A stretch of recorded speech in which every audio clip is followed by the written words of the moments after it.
what, according to you, are the ways that right now Hindu practices, or even for that matter, indigenous African practices, being used to resist colonial narratives that are being carried out even today? Sanatana Dharma being a focal point on the soul. And in fact, without considering consciousness and the needs of consciousness, then one is considered to have become a failure in life. So the colonial effort was mainly an effort that was establishing an individualistic culture, which generally exploits the resources and people for profits of certain groups or individuals. And so to resist that is natural, because it's like divorcing us from that communal appreciation of the resources that are given by God to all, and saying that, everyone has a right to the property of the Father.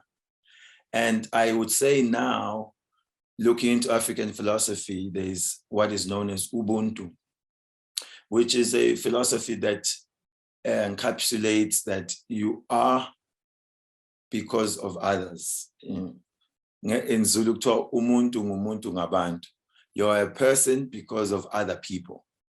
Whereas, the colonial ideology has maybe roots in philosophers like Descartes, who says that I think, therefore I am. Yeah.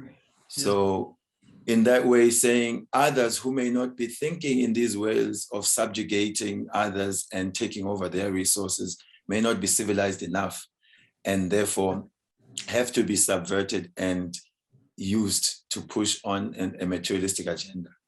So in Africa, in looking closely at this concept of our common ties, that I become valuable if I am contributing to the well-being of others, is one way of resisting. And of course, people have to find economic